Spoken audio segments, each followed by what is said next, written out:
Before we start, please check out our new podcast, Good Sleep. Have you ever noticed how a calm mind can really set the stage for a good night's sleep? That's the idea behind our new podcast, Good Sleep. Greg, our host from Optimal Relationships Daily, is here to help ease you into a peaceful night's rest with some positive affirmations. And these affirmations aren't just comforting, they can help ease anxiety and nurture positive thoughts, setting you up for true good sleep. So press play on Good Sleep tonight because a good tomorrow starts with a good night's sleep. Just search for Good Sleep in your podcast app and be sure to pick the one from Optimal Living Daily.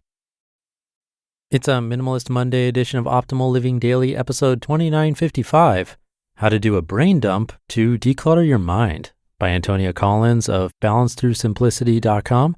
And I'm Justin Malik. I'm going to keep this intro nice and minimal for Minimalist Monday, so let's get right to it and start optimizing your life. How to Do a Brain Dump to Declutter Your Mind by Antonia Collins of balancethroughsimplicity.com. One of the most effective ways of getting clarity and focus is to get your thoughts out of your head and down onto paper where you can organize them and take action. If you're feeling overwhelmed, check out this post on how to do a brain dump to declutter your mind. What is brain dumping? A brain dump has got to be one of the most unattractive names for something that works wonders when you're feeling overwhelmed or up to your eyeballs and things to do and remember. Very simply, a brain dump helps you get all your thoughts out of your head and onto paper. And this will have two really important benefits. Number one, it'll declutter your mind so you can focus and think clearly. And number two, seeing your jumbled thoughts on paper will enable you to organize, prioritize, and take action on them. How to do a brain dump to declutter your mind. Number one, grab some paper and pens. Any paper will do at this stage, or you can use your favorite notebook. You can either use just one pen or go for different color pens for different areas of your life, like kids, school, work, family, relationships, money, and health.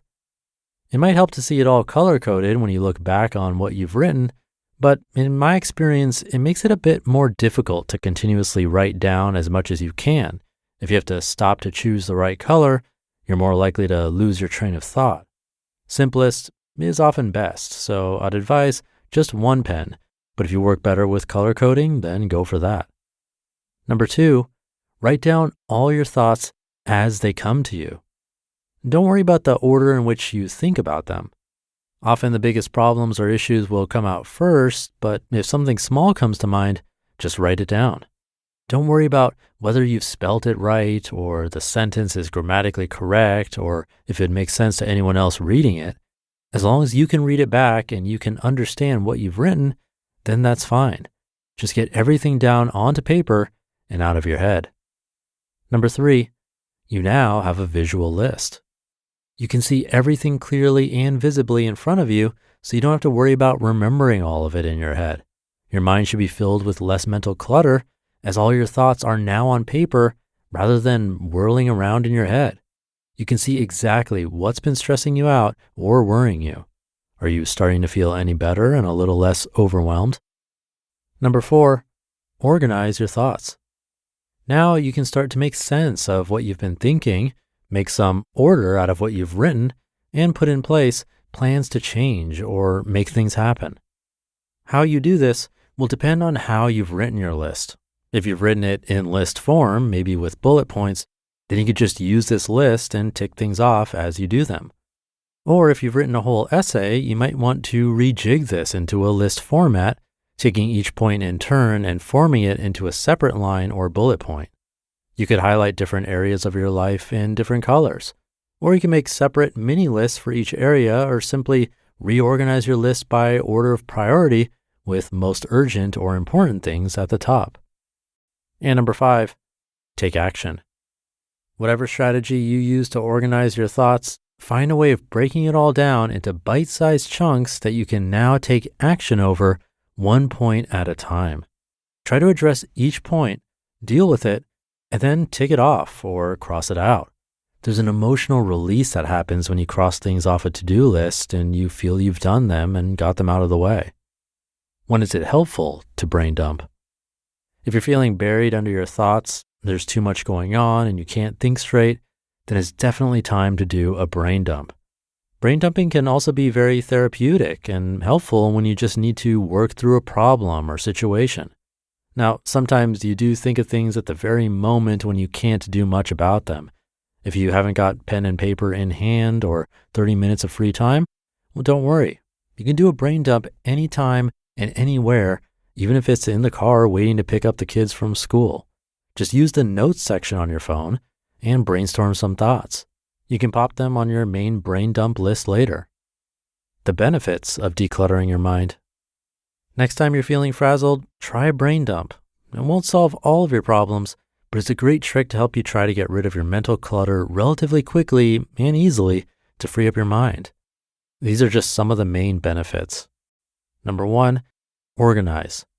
Use your brain dump to put your thoughts into some sort of organized order so you can see easily what's been on your mind. Number 2, act. If you do a brain dump regularly, you'll be able to identify patterns of regular thoughts and worries and find ways to address these things so you can make them easier and simpler. Number 3, clarity. It'll help you get clarity on what's going on in your life, things you're worried about, areas that need a bit of work, or when it's time to make some bigger, more strategic changes in your life. And number 4, focus. It'll help you get focus and be able to concentrate on what's really important to you in life. It'll help you find a way to spend more time and energy on these things rather than get caught up on what's just clutter. A little challenge for you now. Why not grab a pen and paper and try a brain dump now? Just write down all the thoughts that pop up in your mind. You might be aware you've been thinking or stressing about some of them, but is there anything that you've written down that you didn't realize you were thinking about or was troubling you? You just listened to the post titled, How to Do a Brain Dump to Declutter Your Mind by Antonia Collins of balancethroughsimplicity.com. Thank you to Antonia. I first heard about this exercise in college.